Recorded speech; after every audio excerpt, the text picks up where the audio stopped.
ಕೀರ್ತನೆಗಳು 126ನೇ ಅಧ್ಯಾಯ 3ನೇ ವಾಕ್ಯ. ಯೆಹೋವನು ನಮಗೋಸ್ಕರ ಮಹತ್ಕಾರ್ಯಗಳನ್ನು ಮಾಡಿದ್ದು ನಿಜ, ಆದುದರಿಂದ ನಾವು ಸಂತೋಷ ಉಳ್ಳವರಾಗಿದ್ದೇವೆ.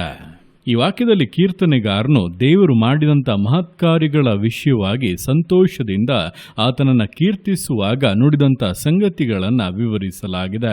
ನೋಡುವಂಥ ಸಮಯದಲ್ಲಿ ಸೆರೆಯ ಅವಸ್ಥೆಯಿಂದ ದೇವರವರನ್ನು ಬಿಡಿಸಿದಾಗ ಆಶ್ಚರ್ಯ ಪಡುವಂತೆ ಇದು ಕನಸೋ ನನಸೋ ಎಂಬುದಾಗಿ ಯೋಚಿಸುವಂತೆ ದೇವರ ಮಹತ್ಕಾರ್ಯಗಳು ಇದ್ದವು. ಅಂದರೆ ಮನುಷ್ಯರು ದಿಗ್ಭ್ರಮೆಗೊಳ್ಳುವ ರೀತಿಯಲ್ಲಿ ದೇವರು ತನ್ನ ಅದ್ಭುತ ಕಾರ್ಯಗಳನ್ನು ನೆರವೇರಿಸಿದರು. ಅದನ್ನು ಯೋಚಿಸುವಾಗ ಯೆಹೋವನು ನಮಗೋಸ್ಕರ ಮಹತ್ಕಾರ್ಯಗಳನ್ನು ಮಾಡಿದ್ದು ನಿಜ, ಆದುದರಿಂದ ನಾವು ಸಂತೋಷ ಉಳ್ಳವರಾಗಿದ್ದೇವೆಂಬುದಾಗಿ ಹೇಳುತ್ತಾ ಇದ್ದಾನೆ. ಈ ಒಂದು ಸಂತೋಷ ಅನ್ನುವಾಗ ಎರಡು ರೀತಿಯಲ್ಲಿರುತ್ತದೆ. ಒಂದು, ನಾವು ಹೊಂದಿಕೊಂಡಂಥ ವಿಷಯದ ನಿಮಿತ್ತ ಸಂತೋಷ.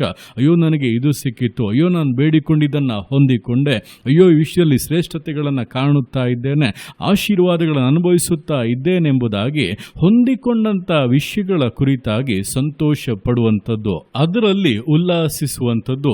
ಈ ರೀತಿಯಾಗಿ ಸಂತೋಷ ಪಡುವಂಥದ್ದು ತಾತ್ಕಾಲಿಕ. ಹೊಸದಾಗಿ ಸಿಕ್ಕಿದಂಥ ವಿಷಯಗಳನ್ನು ನೋಡಿಕೊಂಡು ಸಂತೋಷ ಪಡುತ್ತಾ ಇರುತ್ತೇವೆ. ಆದರೆ ದಿನ ಕಳೆದಂತೆ ಆ ಸಂತೋಷವು ಕುಂದಿ ಕಡಿಮೆಯಾಗಿ ಇಲ್ಲದೆ ಹೋಗಿಬಿಡುತ್ತದೆ. ಆದರೆ ಇನ್ನೊಂದು ರೀತಿಯ ಸಂತೋಷ ಇದೆ. ಏನೆಂದರೆ, ನಮ್ಮನ್ನು ಆಶೀರ್ವದಿಸಿದಂಥ, ನಮಗೆ ಉಪಕಾರಗಳನ್ನು ಮಾಡಿದಂಥ, ನಮ್ಮನ್ನು ಕರ ಹಿಡಿದು ಮೇಲಕ್ಕೆತ್ತಿದಂಥ, ನಮ್ಮ ದುರವಸ್ಥೆಯನ್ನು ಮಾರ್ಪಡಿಸಿದಂಥ, ನಮಗೆ ಸೌಖ್ಯವನ್ನು ಕೊಟ್ಟಂಥ, ಬಿಡುಗಡೆಯನ್ನು ಕೊಟ್ಟಂಥ, ಮೇಲುಗಳಲ್ಲಿ ನಡೆಸುತ್ತಾ ಇರುವಂಥ ದೇವರಲ್ಲಿ ಸಂತೋಷ ಪಡುವಂಥದ್ದು. ಈ ಒಂದು ಸಂತೋಷವು ಬಹಳ ಮುಖ್ಯವಾದದ್ದು. ಈ ಸಂತೋಷ ಯಾರಲ್ಲಿದೆಯೋ ಅವರು ಆ ಸಂತೋಷದಲ್ಲಿ ಮುಂದುವರಿಯುತ್ತಲೇ ಇರುತ್ತಾರೆ. ಅಂದರೆ ದೇವರು ಪ್ರತಿನಿತ್ಯವೂ ಕೂಡ ಅವರಿಗೋಸ್ಕರ ಕಾರ್ಯಗಳನ್ನು ಮಾಡುತ್ತಲೇ ಇರುತ್ತಾರೆ.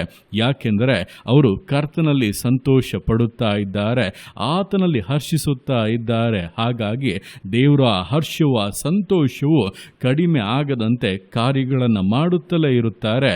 ಅದ್ಭುತವಾದಂಥ ವಿಷಯಗಳನ್ನು ತೋರ್ಪಡಿಸುತ್ತಲೇ ಇರುತ್ತಾರೆ. ಅದರ ಅನುಭವದಲ್ಲಿ ಜೀವಿತವು ಸಂತೋಷವಾಗಿ ಮುನ್ನಡೆಯುತ್ತದೆ.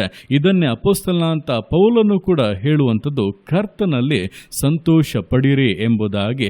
ಅದನ್ನೇ ಅವನು ತಿರುಗಿ ಮತ್ತೆ ಹೇಳುವುದನ್ನು ಗಮನಿಸಬಹುದಾಗಿದೆ. ಅಂದರೆ ಅದುವೇ ಪ್ರಾಮುಖ್ಯ. ನಾವು ಕರ್ತನಲ್ಲಿ ಸಂತೋಷ ಪಡಬೇಕು, ಆತನ ಮಹಿಮೆಯಲ್ಲಿ ಆನಂದಿಸಬೇಕು, ಆತನೊಟ್ಟಿಗಿರುವಂಥ ಅನುಭವಗಳಲ್ಲಿ ಆತನು ಕರ ಹಿಡಿದು ನಡೆಸುವಂಥ ಮಮತೆಯಲ್ಲಿ ನಾವು ಸಂತೋಷಿಸುವುದಾದರೆ, ದೇವರಲ್ಲಿ ನಾವು ತೃಪ್ತಿಯನ್ನು ಕಾಣುವುದಾದರೆ, ಅಂಥ ಜೀವಿತಗಳೇ ಶ್ರೇಷ್ಠತೆಗಳನ್ನು ಕಾಣುವಂಥದ್ದು ಎಂಬುದನ್ನು ತಿಳಿದು, ಏನೋ ಹೊಸದು ಸಿಕ್ಕಿದ್ದರಿಂದ ಬರುವಂಥ ಸಂತೋಷದಲ್ಲೇ ತೃಪ್ತಿಗೊಳ್ಳದೆ ದೇವರಲ್ಲಿ ಸಂತೋಷ ಪಡುವುದಕ್ಕೆ ಆರಂಭಿಸಿರಿ, ಆತನೊಟ್ಟಿಗೆ ಅನ್ಯೂನ್ಯತೆಯಿಂದ ಜೀವಿಸಿರಿ.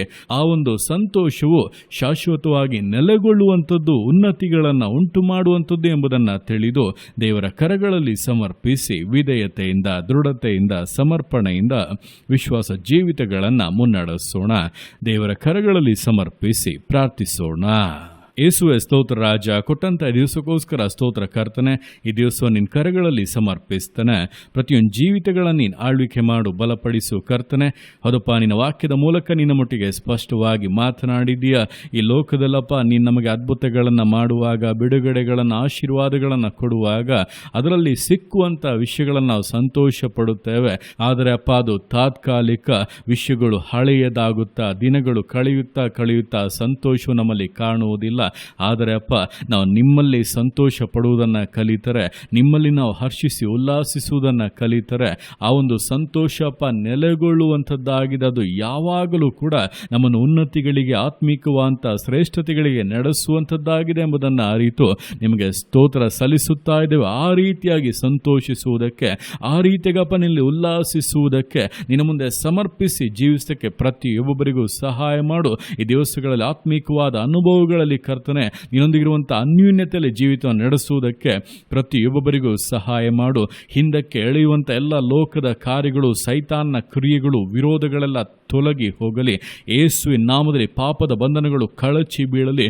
ಜೀವಿತಗಳು ಬಿಡುಗಡೆಯಾಗಿ ಸಂತೋಷ ಸಮಾಧಾನದಲ್ಲಿ ಕರ್ತನೊಟ್ಟಿಗಿರುವಂಥ ಅನ್ಯೂನ್ಯತೆಯಲ್ಲಿ ಮುನ್ನಡೆಯಲಿ. ಅಪ್ಪ ತಂದೆಯೇ, ನಿನ್ನ ಅರ್ಥಿಗೆ ಮಾಡುವಂಥ ನಿನ್ನ ಪ್ರೀತಿಗೋಸ್ಕರ, ಕೃಪೆಗೋಸ್ಕರ ಅಪ್ಪ ನಿಮಗೆ ಸ್ತೋತ್ರಗಳು. ಪ್ರತಿಯೊಂದು ಜೀವಿತಗಳನ್ನು ಅಪ್ಪ ನಿಮ್ಮ ಕರಗಳಲ್ಲಿ ಸಮರ್ಪಿಸ್ತಾ ಅದನ್ನು ಆಶೀರ್ವದಿಸು, ಮಾನಿಸು, ಘನಪಡಿಸು. ಎಲ್ಲ ನಿಮ್ಮ ಕರಗಳಲ್ಲಿ ಸಮರ್ಪಿಸಿ ಎಲ್ಲ ಸ್ತುತಿಗಾನ ಮಾನವನೊಬ್ಬನಿಗೆ ಸಲ್ಲಿಸಿ ಯೇಸುವಿನ ನಾಮದಲ್ಲಿ ಬೇಡುತ್ತೇನೆ ನಮ್ಮ ತಂದೆಯೇ. ಆಮೇನ್, ಆಮೇನ್.